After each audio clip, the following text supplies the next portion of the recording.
भगवान का संतुलन भी कितना अजीब है। 100 किलो अनाज का बोरा जो उठा सकता है वह खरीद नहीं सकता, और जो खरीद सकता है वह उठा नहीं सकता। कौन कहता है कि नेचर और सिग्नेचर कभी बदलता नहीं, बस एक चोट की जरूरत है। अगर उंगली पर लगे तो सिग्नेचर बदल जाता है, और दिल पर लगे तो नेचर बदल जाता है। नमस्कार, मैं हूं कमल श्रीमाली। आप सभी का बहुत बहुत स्वागत आपके अपने चैनल में और सूर्य के तुला राशि में प्रवेश के इस विशेष एपिसोड में। यह एपिसोड आपकी राशि, नाम राशि अर्थात मून साइन पर आधारित है और सिर्फ सूर्य के राशि पतन से होने वाले प्रभाव के बारे में ही है। वैदिक ज्योतिष में वर्णित नवग्रहों में सूर्य को राजा की उपाधि दी गई है। सूर्य अग्नि तत्व और लाल वर्ण वाले ग्रह हैं। ये पूर्व दिशा के स्वामी हैं। ज्योतिष शास्त्र के अनुसार सूर्य को सिंह राशि का स्वामी माना गया है, और इसके अलावा सूर्य को आत्मा और पिता का कारक भी माना जाता है। ज्योतिष शास्त्र में सूर्य को उच्च सरकारी सेवा, मान सम्मान का कारक कहा जाता है, और कुंडली में सूर्य की शुभ स्थिति से व्यक्ति को राजनीतिक जीवन में भी सफलता मिलती है। इसलिए यदि आपकी कुंडली में सूर्य शुभ स्थान पर है तो आप आत्मज्ञान प्राप्ति की तरफ भी उन्मुख हो सकते हैं। वहीं सूर्य के अशुभ प्रभाव से मान सम्मान और आत्मविश्वास में कमी, या पिता के साथ में मतभेद और आंखों से जुड़ी कोई तरह की समस्या उत्पन्न हो सकती है। सूर्य के एक राशि से दूसरी राशि में जाने को ही संक्रांति कहते हैं। वैसे तो सूर्य की 12 संक्रांतियां हैं, लेकिन इसमें से 4 संक्रांतियां महत्वपूर्ण हैं, जिसमें से मेष संक्रांति, तुला, कर्क और मकर संक्रांति प्रमुख है।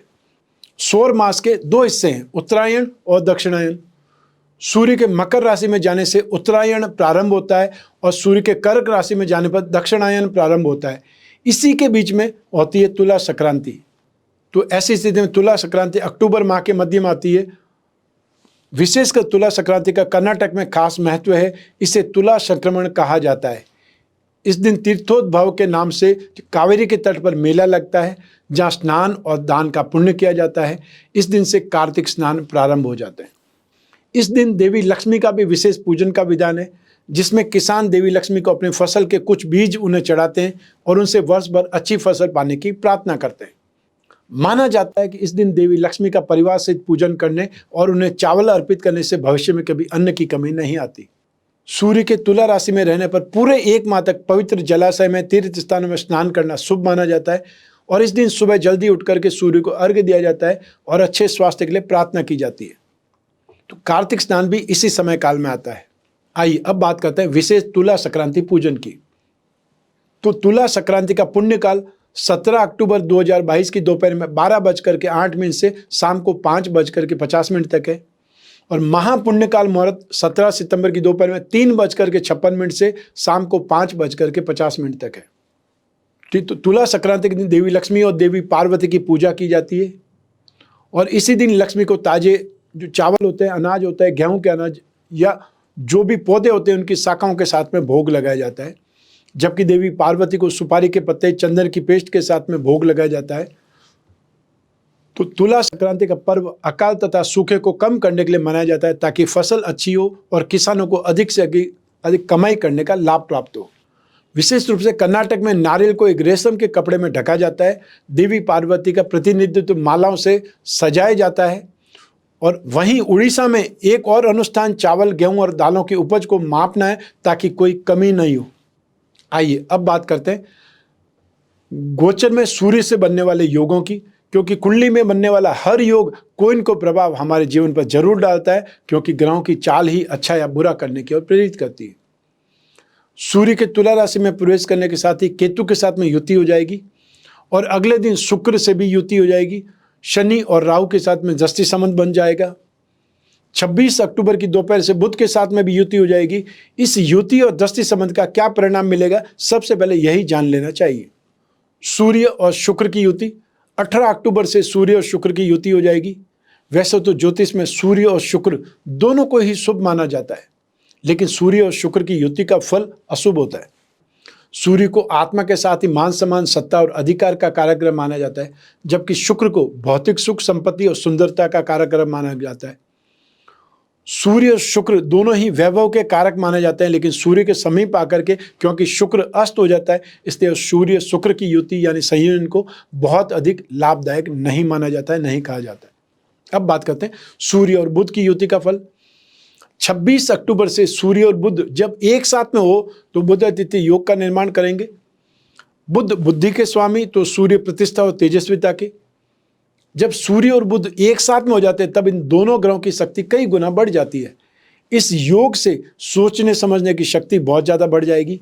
सूर्य अपने तेज से बुध की शक्ति में वृद्धि कर देंगे और बुध आदित्य योग राजयोग कारक होता है। अब बात करते हैं सूर्य और केतु की युति की। तो ये युति से आप धार्मिक होने लगेंगे और धार्मिक मान्यताओं को मानने लगेंगे। अब आप किसी के आश्रित नहीं रह सकते हैं, लेकिन आपके काम में कोई न कोई रुकावट जरूर आएगी। आसानी से काम पूरे नहीं होंगे। अपनी संपत्ति या अपने अधिकारों के लिए हमेशा आपको लड़ना ही पड़ेगा। दूसरों के लिए प्रयास करने पर उन्हें लाभ मिल जाएगा, लेकिन स्वयं के लिए हमेशा मामले खटाई में ही पड़े रहेंगे। आइए अब बात करते हैं सूर्य पर दृष्टि संबंधों की। राहु का दृष्टि संबंध, सूर्य को सब पिता माना जाता है। राहु छाया ग्रह है। जब राहु और सूर्य के साथ में दृष्टि संबंध बनता है तो सूर्य पीड़ित होते हैं। इस दृष्टि संबंध से विवाह में विलंब और कई प्रकार की अड़चनें आती है। संतान के संबंध में भी समस्याएं आती है। नौकरी व्यापार में बाधा या महत्वपूर्ण कार्यों में बार बार व्यवधान मिलते हैं। लाख प्रयास करने पर यश नहीं मिलता है। अब लास्ट में बात करते हैं सूर्य और शनि के दृष्टि संबंध की। कोई भी कुंडली में सूर्य और शनि का दृष्टि संबंध अच्छा नहीं माना जाता है, क्योंकि दोनों ही ग्रह एक दूसरे के शत्रु रूप में, विशेष रूप से शनि सूर्य को शत्रु मानते हैं। तो ऐसा व्यक्ति, ऐसा जातक सरकारी सेवा में परेशान होगा। पिता से बहुत ही संघर्षपूर्ण समय व्यतीत करना पड़ेगा और ऐसे में व्यक्ति को हर क्षेत्र में सफलता देरी से मिलेगी। तो ये जो सूर्य का गोचर है, तुला संक्रांति व्यवसायियों के लिए बहुत ही लाभप्रद होगी। इन दिनों आपको उन्नति और लाभ के अच्छे अवसर मिलेंगे, लेकिन लापरवाही और असावधानी से भी बचना होगा, क्योंकि चोरों और असामाजिक तत्व अधिक सक्रिय रहेंगे। वहीं देश की राजनीति की बात करेंगे तो इस माह राजनीतिक गलियारों में सत्ता पक्ष और विपक्ष के बीच में काफी गहमागहमी देखने को मिल सकती है। शासन की ओर से अर्थव्यवस्था को पटरी पर लाने का प्रयास किया जा सकता है। अर्थव्यवस्था में सुधार की गति तेज होगी, लेकिन जमीनी स्तर पर बढ़ती बेरोजगारी के कारण जनता में सरकार के प्रति आक्रोश भी बना रहेगा। किंतु सूर्य की स्थिति के कारण जनता उग्र नहीं होगी, शांत रहकर ही सरकारी गतिविधियों को देखेगी। यही सूर्यदेव 17 अक्टूबर की शाम को 7:20 पर चित्रा नक्षत्र के दूसरे चरण में प्रवेश करेंगे और तुला राशि में आ जाएंगे। तो चित्रा नक्षत्र के स्वामी है मंगल, और जो तुला राशि है ये वायु तत्व की राशि है और सूर्य अग्नि तत्व प्रधान ग्रह है। तो ऐसे में अग्नि तत्व का वायु तत्व से संबंध क्या परिणाम देगा, यही जानते हैं सूर्य की गोचर परिवर्तन से होने वाले राशिफल के बारे में। तो आरंभ कर रहा हूं मेष राशि से। आपकी मेष राशि से 7th हाउस में दाम्पत्य सुख भाव में गोचरवश सूर्यदेव के प्रवेश होने से दाम्पत्य जीवन में मन मुटाव की या कटुता की उत्पत्ति हो सकती है। जीवन साथी या संतान बीमार भी हो सकती है। जिनके विवाह की बात चल रही है, हो सकता है इस समय उन्हें अड़चनों का सामना करना पड़े या वो बात हवा हवाई हो जाए। आपको अपने काम काज में, बिजनेस में व्यवधान मिलने लगेंगे। व्यवसाय में भी कोई न कोई प्रॉब्लम आएगी या पैसा फंसने लगेगा। लोग बाग कमिटमेंट करके भी पीछे हट जाएंगे। यात्राएं कुछ कष्टकारी हो सकती है और आपको विशेषकर पेट के रोग, सिर दर्द या मांसपेशियों में खिंचाव जैसी परेशानियां आ सकती है। फाइनेंशियल लॉस या मानहानि के कारण भी मन दुखी रहेगा और ऐसे में सूर्य के उपाय आपको राहत देंगे। वो सूर्य के उपाय मैं इस एपिसोड के अंत में बतलाऊंगा, जो कि आपको बहुत ज़्यादा सपोर्ट करने वाले हैं। आइए अब बात करें वृषभ राशि की। आपकी राशि से 6th हाउस में रोग भाव में गोचरवश सूर्यदेव का प्रवेश होगा। इससे आपकी कार्य सिद्धि और सभी सुखों की प्राप्ति होगी। शॉपिंग होगी, विरोधियों की हार होगी या विरोधियों की कम से कम शांति होगी। रोगों से राहत मिलेगी, स्पेशली आपको दर्द में। जो भी अधिकारी या सीनियर्स हैं वो आपको सपोर्ट करेंगे और उनसे मार्गदर्शन मिलेगा, फायदा मिलेगा। सेल्फ कॉन्फिडेंस में, सेल्फ रेपुटेशन में इंप्रूवमेंट होगी। रोग और शोक दोनों से आपको शांति मिलकर के स्वस्थ और प्रसन्नता मिलेगी। जो स्टूडेंट्स हैं उनको एजुकेशन में या कंपटीशन के एग्जाम में सपोर्ट मिलेगा या उनका एग्जाम बहुत अच्छा होगा। व्यापारी जो भी एक्सपेंशन के लिए योजना बना रहे हैं वो सही रहेगी। आइए अब बात करें मिथुन राशि की। आपकी राशि से 5th हाउस में शिक्षा और संतान भाव में गोचरवश सूर्यदेव के आने से शुभ प्रभावों में वृद्धि होने लगेगी। संतान पक्ष से शुभ समाचार मिल सकते हैं। संतान की आशा कर रहे हैं तो खुशखबरी मिल सकती है। रोजगार में मानसिक भ्रम उत्पन्न हो सकता है। शारीरिक और मानसिक शक्ति में, क्षमता में, कैपेसिटी में कुछ कमी आ सकती है। फाइनेंशियल लॉस भी हो सकता है। स्वयं या संतान के स्वास्थ्य की चिंता भी हो सकती है। सरकारी अधिकारियों से वाद विवाद उत्पन्न हो सकता है, यात्रा में कुछ कष्ट हो सकता है, स्वयं को कुछ कमजोर ऐसा है अनुभव करने लग सकते हैं। लेकिन हमेशा ये ध्यान रखिए कि सिक्के के दो पहलू होते हैं, अच्छा और बुरा दोनों कैसे राशिफल में आ सकते हैं। ये बहुत से लोगों की कंप्लेंट होती है, क्योंकि स्टार्टिंग में आपने पॉजिटिव बोला था, फिर आप नेगेटिव बोलने लग गए। तो कोई भी ग्रह किस भाव में आ रहा है और साथ में किस राशि का स्वामी है, ये भी इम्पैक्ट पड़ता है। इसलिए मैं दोनों चीज़ें बता सकता हूँ, दोनों चीज़ें बता रहा हूँ। और हमेशा सिर्फ पॉजिटिव मत सुनने रहिए, जो सही है उनको सुनने की आदत डालिए। आइए अब बात करें कर्क राशि की। आपकी राशि से 4th हाउस में सुख भाव में गोचरवश सूर्यदेव के प्रवेश होने से मेंटली और फिजिकली आप कुछ कमजोर दिखाई देंगे, और बहुत बार घरेलू झगड़ों के कारण सुखों में कुछ कमी आ सकती है, या जमीन जायदाद, भूमि, भवन, वाहन से संबंधित प्रॉब्लम्स सामने आ सकती है, गड़े मुर्दे उखड़ सकते हैं। इस गोचर में अच्छी सुख सुविधाएं नहीं मिल पाती है, और जो लोग यात्रा करते हैं उनको भी यात्रा में असुविधाएं ही ज़्यादा मिलती है। प्राय परिवार के लोग ही विरोधी हो जाते हैं, या फिर विरोधी बहुत परेशान करते हैं। वैवाहिक सुख में भी अड़चन आती है, मानहानि की संभावनाएं तक बन जाती है। आइए अब बात करें सिंह राशि की। आपकी सिंह राशि से 3rd हाउस में पराक्रम भाव में सूर्यदेव का गोचर प्रवेश होगा, और ये बहुत पॉजिटिव होगा। अब आपको रोगों से राहत मिलेगी, सुख चैन जैसे शुभ फल मिलेंगे, अपने आप को बहुत एनर्जेटिक या रिलैक्स महसूस करेंगे, और अपने सीनियर से मेल मुलाकात होने लगेगी। संतान से, फ्रेंड सर्कल से फाइनेंशियली गेन या सपोर्ट मिलेगा। भाई बहनों की तरक्की के आसार भी बनने लगेंगे। जो विरोधी है, जो कॉम्पिटिटर्स हैं, वो आसानी से रास्ते लग जाएंगे, और आप लक्ष्मी मान प्रतिष्ठा प्राप्त करेंगे, फाइनेंशियली सपोर्ट पाएंगे। और इस अवधि में प्राय लोगों को, चाहे वो टेम्पररी ही सही, नेक्स्ट पोजीशन पे जाने की संभावनाएं मिलती है, या ये बोलते हैं ऐसी स्थिति आ जाती है। इस समय काल में इस गोचर में व्यक्ति सबसे भला व्यवहार करने लगता है। आइए अब बात करें कन्या राशि की। आपकी राशि से 2nd हाउस में सूर्यदेव का गोचरवश प्रवेश होगा। अब दुष्ट और बुरे कर्म करने वाले लोगों से मेल मुलाकात हो सकती है। स्वयं का स्वभाव भी धोखेबाजी करने की और फ्रॉड करने की ओर अग्रसर हो सकता है। सिर में दर्द रहने लगेगा, आंखों में इन्फेक्शन या धुंधलापन आ सकता है।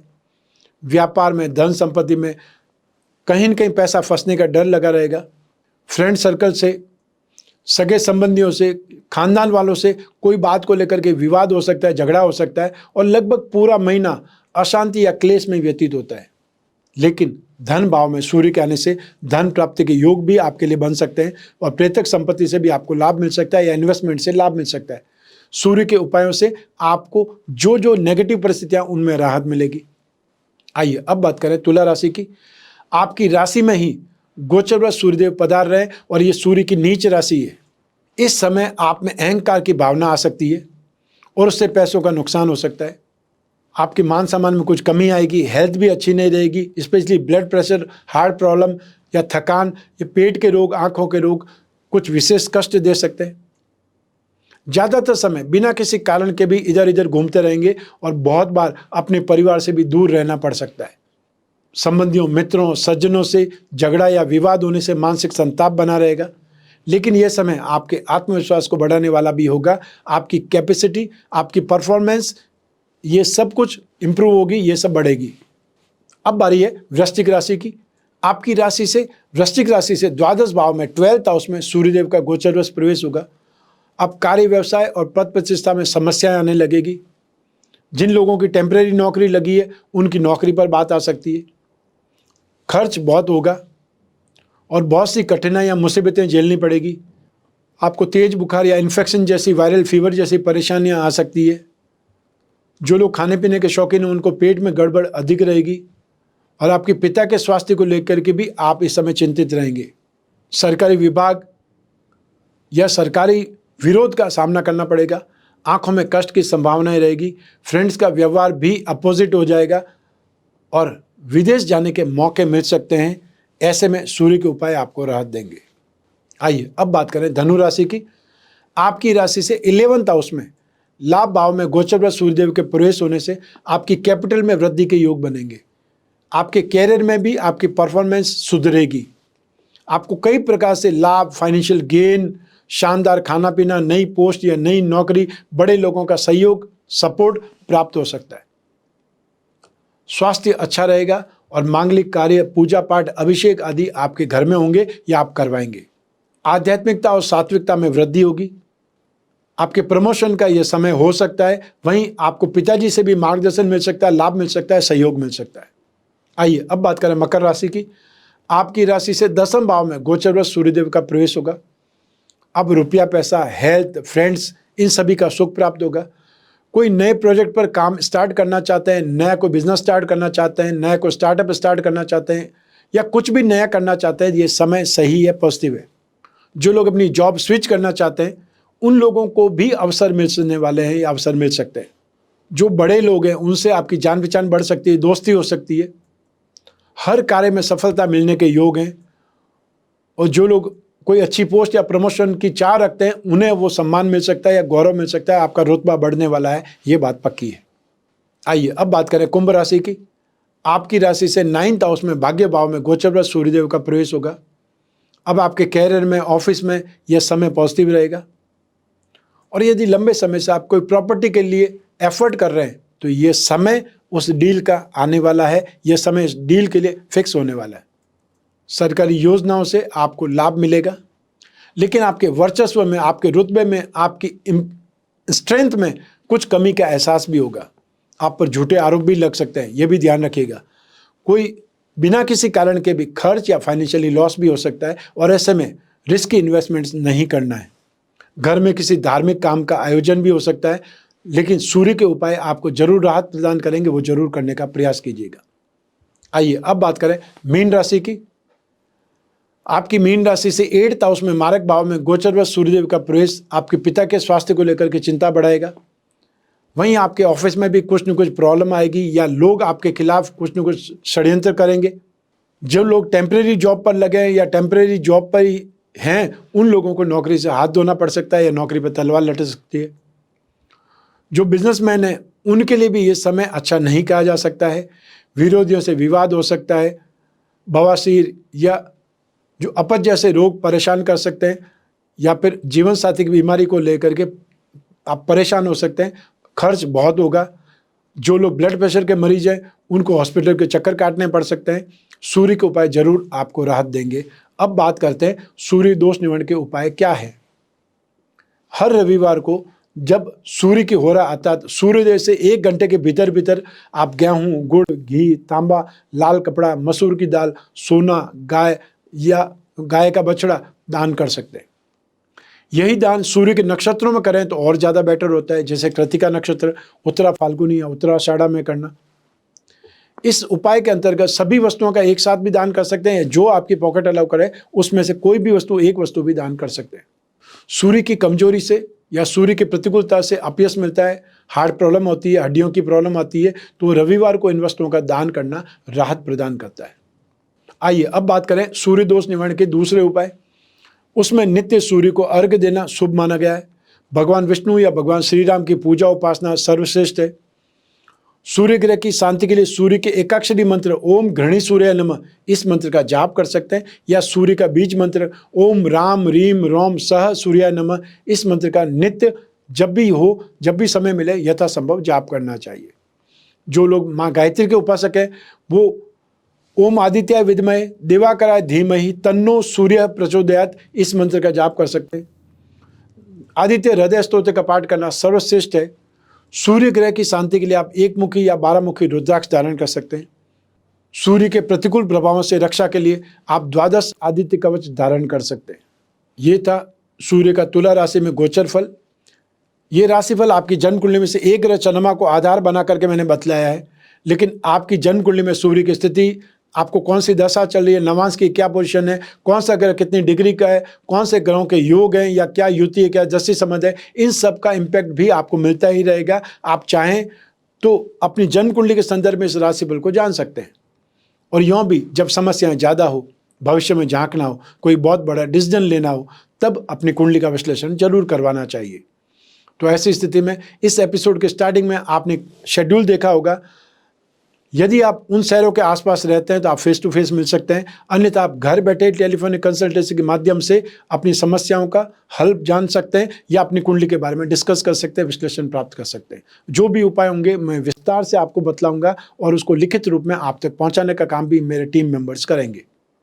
स्क्रीन पर जो नंबर दिए हुए हैं उन पर संपर्क करना है। आपकी कोई भी जिज्ञासा हो, चाहे वो फेस टू फेस अपॉइंटमेंट लेना हो मिलने के लिए, और या फिर घर बैठे आप टेलीफोनिक कंसल्टेंसीज मिलने का अपॉइंटमेंट चाहते हैं, कुछ और जानकारी चाहते हैं, या आपका सिर्फ एक ही प्रश्न है, उसका जवाब आपको निःशुल्क प्राप्त हो सकता है। सिर्फ आपको अपनी डिटेल देनी पड़ेगी या व्हाट्सएप पर भेजनी पड़ेगी।